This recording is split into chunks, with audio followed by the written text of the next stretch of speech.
Então agora são 15h10. Vamos começar então com o André do Nascimento, que é aluno de graduação aqui da UFRJ também, da Rural, desculpa. Ele vai apresentar a palestra cujo título é Que Nada Se Sabe, Ceticismo Moderno na Crise Intelectual.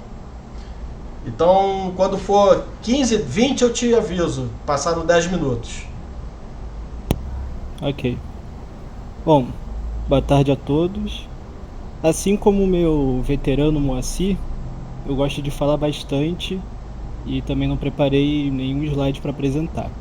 Então vou tentar ir direto ao ponto.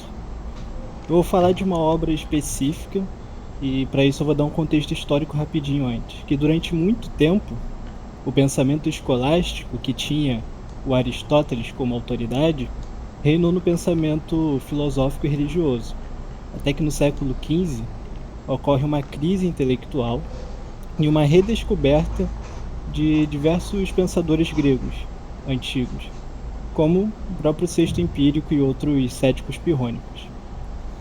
E a releitura desses autores acabou reacendendo a discussão filosófica, que trouxe consigo a busca por um novo critério de verdade, tanto para a gente definir qual autor de fato é mais próximo da verdade, como também para definir qual será a nova definição de ciência, já que até esse ponto não dava mais para considerar o que a gente tinha até então como ciência de fato. Não porque Aristóteles e Tomás de Aquino eram ignorantes, por exemplo, mas sim porque muitas das coisas que eles disseram não tinham como ser comprovadas, talvez por limitações da época até, e afins, e outras coisas eles erraram mesmo, podiam ter feito melhor. E no meio dessa crise que envolveu a teologia e a filosofia, encontra-se Francisco Sanches, que escreveu o tratado Quod Nihil Scitur, que pode ser traduzido para Que Nada Se Sabe, ou até para Não Há Ciência. E essa ambiguidade de traduções é uma parte que eu tento focar bastante na pesquisa. E caso queiram perguntar também depois sobre isso, eu posso me aprofundar melhor. E como o tempo também é curto, eu não vou falar muito sobre o Sanches em si, a pessoa Sanches. Só vale ressaltar que ele é um médico. Era um médico. Isso vai ser mais importante mais pra frente. Basicamente, o Sanches usa um ceticismo tanto diferente do ceticismo antigo. Enquanto o Pirro e o Sexto visavam a felicidade e usavam a suspensão de juízo, o Sanches, com seu ceticismo moderno, que tem como ferramenta principal a dúvida, propõe uma revisão completa de todos os assuntos estudados na Antiguidade e na Idade Média. Contudo, esse assunto não é guiado mais pelas autoridades, por opiniões alheias ou por preconceitos. E não é mais válido tomar tudo que o Aristóteles, São Tomás de Aquino, Platão e qualquer outra pessoa disse como verdade e acabou. Pelo motivo que eu falei antes. E muitas das coisas eles tomavam como verdade e não tinham como saber se era verdade mesmo ou não. E muitas outras coisas eles tomavam mais por fé do que por ciência. Então a gente deve analisar todas essas teorias, incluindo as mais óbvias, sem preconceito nenhum, para fazer esse movimento de revista, tirar tudo que não vale mais e ficar só com o que presta para levar para frente. Por que ressaltando o mais óbvio? Porque, por exemplo, não é óbvio que 1 mais 1 é igual a 2? É óbvio que 1 mais 1 é igual a 2. Tanto que ninguém questiona sobre isso. E essa falta de questionamento é perigosa. E se 1 mais 1 não foi igual a 2? Um exemplo bem absurdo. Se 1 mais 1 não é igual a 2? É um erro que parece pequeno, mas mais para frente ocasiona um problema grandíssimo.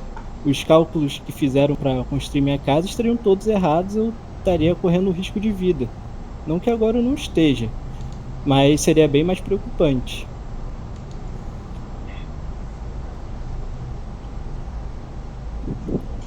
E na obra do Sanches, do Quod Nihil Scitur, esse tema de um problema pequeno que ocasiona uma catástrofe enorme mais para frente é muito discutido.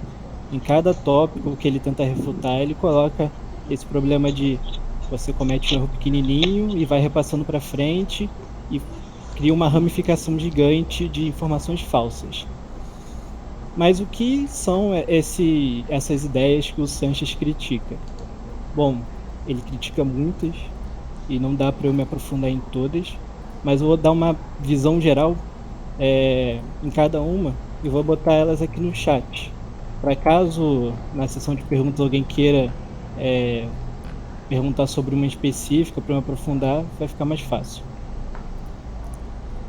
Então, o Sanches critica que a linguagem transmita a essência das coisas. Essa primeira ideia é bem interessante, pois ela acaba reduzindo a maioria dos problemas metafísicos em problemas de linguagem. Ele critica que a ciência seja reminiscência. Ele tenta provar que a ciência não é meramente conhecimento das causas.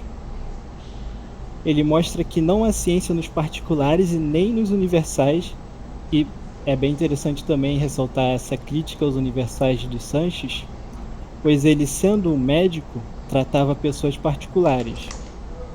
Ele não tratava de pacientes perfeitos, completos, imutáveis, ingerados e incorruptíveis. Ele não tratava de um humano enquanto humano em essência, de um ente perfeito, não. Ele tratava um indivíduo X, que tinha um organismo X, que estava sofrendo de uma doença X, e essa doença X estava afetando o organismo X desse indivíduo X de uma forma específica, que essa mesma doença afetaria outra pessoa de forma diferente. Então era tudo muito particular. E por isso, essa é uma das principais críticas do Sanches aos universais, e nem por isso também valida o estudo dos particulares. Como falei, ele também diz que não há ciência dos particulares. Eu quis enfatizar essa parte dos universais justamente porque o Sanches constantemente está levando a discussão filosófica para o âmbito da medicina, porque enquanto, por exemplo, o Aristóteles dava silogismos de A implica B, que é a consequência lógica de C, com todo respeito aos lógicos aqui presentes, o que é A, o que é B? Esse silogismo ele não fala muito de relações, ele fala mais, entre aspas, da essência das coisas. Se eu falo que, por exemplo, leite é líquido, eu não estou falando que leite tem uma relação líquido. Estou falando que leite é líquido e acabou. Se eu congelar leite, ele não é mais leite. Ele virou um sólido, virou algo diferente. Sendo que leite não é líquido. Leite tem uma relação de líquido. Leite enquanto bebida é uma bebida. Leite, se eu botar para fazer uma massa de bolo, é um ingrediente. Leite, se eu botar num cereal, ele vira tipo uma sopa, por assim dizer. Um complemento.